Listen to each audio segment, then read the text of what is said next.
Railway आंदोलनाच्या निमित्ताने उपस्थित जुन्नर तालुक्यातील सर्व शेतकरी वर्ग, तरुण, ज्येष्ठ, महिला बंधू भगिनी आणि लहान मुलं, इलेक्ट्रॉनिक प्रिंट मीडियाचे सर्व या भूमीतील सगळे सुपुत्र आणि सर्व नेतेगण मंडळी, छत्रपती शिवाजी महाराजांना मी प्रथमतः अभिवादन करतो. ज्यांनी हिंदवी स्वराज्य स्थापन केलं, संपूर्ण देशामध्ये त्याचं नाव घेतलं जातं आणि ज्यांनी हिंदवी स्वराज्यासाठी लढा दिला. आज क्रांती दिन आहे, तर क्रांतीवीरांना अभिवादन करतो. आदिवासी दिनाच्या निमित्ताने आदिवासी बांधवांना मी अभिवादन करतो, त्या क्रांतीवीरांना अभिवादन करतो. या ठिकाणी हा लढा खऱ्या अर्थाने सचिनदादा भट्टे अधिक मान्यवर म्हणाले की जुन्नरच्या तालुक्याच्या ह्या सगळं पुणे नाशिक रेल्वेच्या एरियामध्ये लागून असलेले ऍडजॉइनिंग सगळे तालुके असतील त्या सगळ्या जनतेचा लढा आहे. हा राजकीय लढा नाही, वैयक्तिक स्वार्थाचा लढा नाही, पक्षी लढा नाही, काही लढा नाही. की हजारो वर्ष आज त्याच्यामध्ये फायदा होणार आहे, भविष्यामध्ये फायदा होणार आहे. आणि स्वातंत्र्य याच्यामध्ये छत्रपती शिवरायांच्या काळामध्ये हिंदवी स्वराज्य स्थापन करण्यासाठी जसा लढा, तसा लढा आपल्याला आता उभारायचा आहे स्वातंत्र्य मिळाल्यासाठी, तसं लढण्यासाठी. आणि खरं आहे म्हणजे संतोषदादा म्हणाले, अतुल शेट्टी बोललो, आपण पण पाहिलं की गेले 20 वर्ष की माजी खासदार शिवाजीराव आढळराव दादा पाटील असतील, त्यांनी त्यांच्या काळात लढा दिला, अनेक वेळा संसद विषय मांडला. आणि आपले आता 10 वर्ष आपले खासदार आदरणीय अमोलजी कोल्हे साहेब यांनी संसदेमध्ये अभ्यासपूर्ण निवेदन केलं, भाषण केलं आणि तो लढा निश्चित मांडला संसदेत. त्याप्रमाणे मोदी साहेबांनी सर्वांनी दखल घेतली. मागे या कार्यकर्ते साहेबांना आदरणीय संतोष नाना म्हणाले की काही भाग राज्य सरकारचा, काही भाग केंद्र सरकारचा, आणि त्याला मंजुरी ही आदरणीय देवेंद्र फडणवीस साहेबांनी मुख्यमंत्री या नात्याने दिली. अजितदादा पवार साहेब त्यावेळी होते, एकनाथजी शिंदे साहेब होते आणि यांनी राज्य शासनाने मान्यता दिली की आम्ही आमच्या राज्य शासनाचा भाग हा रेल्वेसाठी उचलायला तयार आहोत. आणि त्याप्रमाणे 1700 कोटी रुपयाचा डीपीआर झाला, हे सगळ्यात महत्वाचं आहे. आणि मग ते झाला म्हणजे तो आपोआप नाही होत. डीपीआर होण्यापूर्वी आता 2 आमदार आहेत आपल्याकडं. आता आम्हाला एवढं डीपीआरचं कळत नाही, डीपीआरचं सगळं आहे. तर त्यामध्ये तो डीपीआर जो आहे ते सगळे अधिकारी नेमले जातात त्या खात्यामार्फत. त्याचे सगळ्या अर्थाने असेसमेंट होतं, त्याचे फायदे तोटे सगळे बघितले जातात. आणि सगळं झाल्यानंतर 1700 कोटी रुपये केंद्र सरकारने मंजूर केले. अतुल शेट्टी बोलताना आता हे झालं, संतोष नाना म्हणाले की 1300-1400 कोटी रुपयाचं वाटप झालं, ऍक्विजिशन झालं, प्रत्यक्ष संपादित झाली जमीन. आणि मग कशी झाली? आणि त्यामुळे आम्हाला पण खरंच आशा पल्लवी झाल्या. सचिनदादा म्हटले ते खरं आहे. आता आम्ही 15-20 वर्ष म्हणजे रेल्वे होईल महाराष्ट्रातल्या मोठमोठ्या नेत्यांनी, उद्योगपतींनी इकडे 5 स्टारसाठी मोठमोठ्या याच्यासाठी जमिनी खरेदी केल्या. आपल्याला नंतर कळलं, पण आपण म्हटलं ठीक आहे, नाही जमीन मिळेल तर नाही मिळेल, इथं तरी बाजार नंतर चांगला येईल, माझ्या शेतकऱ्यांना माल मुंबईला जाईल एक्सपोर्ट.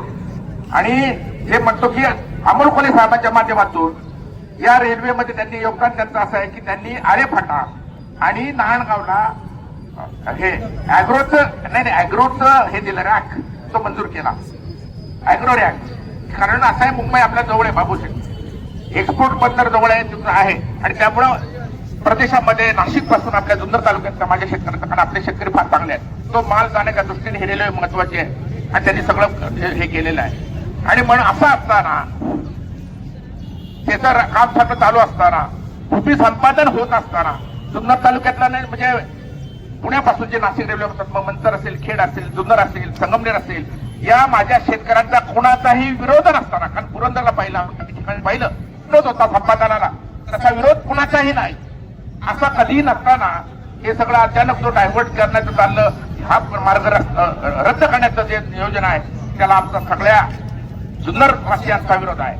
हा कुणाचा, आणि भास्कर श्रीरामचे म्हटले की तरुण, पण आपण पण ज्येष्ठ मंडळी, महिला मंडळी, तरुण, आपली मुलं 10-12 वर्षाची आहे सगळी. हा जुन्नर तालुक्यातला लढा आहे आणि खरं आहे तरुणांच्या भविष्यासाठी निश्चित. पण नुसतं तरुण नाही, या जुन्नर तालुक्यातली सगळी जनता पेटून उठल्याशिवाय राहणार नाही. सचिनदादा म्हटले तसं रेल्वे गेलं, आपलं हे केलं, विमानतळ गेलं, आणि म्हणणे इंडस्ट्री नाही. अकरजी अतुल शेठ आपल्या म्हणले इंडस्ट्री वल्लभशेठ पिनके साहेबांपासून पाहतोय की एमआयडीसी झाली पाहिजे, चाकणला झाली, सुरूरला झाली, त्यांचं डेव्हलपमेंट बघा. प्रचंड रोजगार मिळाले. बिहार, उत्तर प्रदेश देशातले लोक तिथे आले. खऱ्या अर्थाने डेव्हलपमेंट आहे ती इंडस्ट्रीमुळे. रस्त्यामुळे, विमानतळामुळे, रेल्वेमुळे होती. हे जगाचा इतिहास आहे. दळणवळणामुळे होती. इंडस्ट्री नाही म्हटली MIDC, विमानतळ नाही म्हणजे आता काय गेलं मला त्याच्यात राग खोला जायचं नाही. पुरंदरला गेलं खेळचं, तिकडे सगळं आता झालं, ऍक्विशन झालं, पैसे दिले, झालं. दुर्दैव, मला काय राजकीय बोलायचं नाही. रेल्वे झाली, आम्ही खुश होतो, सगळी मंडळी तालुक्यातली या भागातली सगळ्या पुण्यापासून नाशिक पर्यंत. आता त्याचं पण डायव्हर्ट झालं. म्हणजे आपल्या जुन्नर तालुक्यातल्या आणि या भागातल्या लोकांनी करायचं काय, भविष्य काय, तरुणांचं भविष्य जसं म्हणतात ते खरं काय, की आज इथं चाकणला, पुण्याला सुद्धा अपडाऊन करणारे हजारो तरुण आहेत या भागातले. आपले शेतकरी मुंबईला माल पाठवतात आणि डेव्हलपमेंट जे आहे ती खऱ्या अर्थानं ही रेल्वे झाली तर होणार. दळणवळणाशिवाय नाही. आम्ही विमानतळ जाऊ आता गेलं, परंतु बाप्पाजी ही रेल्वे या सर्व जुन्नर तालुक्यातल्या आपल्या सर्वांच्या जीवनाचा, भविष्याचा हा आजपर्यंतचा भाग आहे. आणि म्हणून मी सगळं खरं पत्रकार बंधू, इलेक्ट्रॉनिक मीडिया, प्रिंट मीडियाला पण तुम्हाला सांगतो, तुम्ही या सुपुत्र, या तुम्हीच सुपुत्र आहात. हा राजकीय विषय नाही.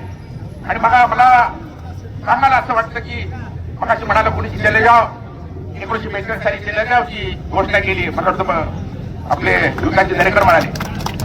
आणि त्याप्रमाणे इथे फडणवीस साहेबांनी नागोरकर समिती स्थापन केले, त्यांना धन्यवाद देतो. आपले मुरलीधर मोहोळ साहेब इथले मंत्री आहेत आणि नितीनजी गडकरी सुद्धा केंद्रीय मंत्री आहेत. शरद पवार साहेबांचे उद्या सगळे खासदार भेटणार. तर मला विनंती करतो की आपण आपला विषय समजून, महाराष्ट्राची अस्मिता समजून हा विषय मार्गी लागावा आणि रेल्वे निश्चित या मार्गाने चालण्यासाठी करावं. आपण सर्व बंधूंनी त्याच्यासाठी साथ द्यावी आणि यापेक्षाही नाहीतर तीव्र आंदोलन हे लोकशाही मार्गाने करायला लागेल असं या ठिकाणी थांबतो, म्हणतो आणि धन्यवाद.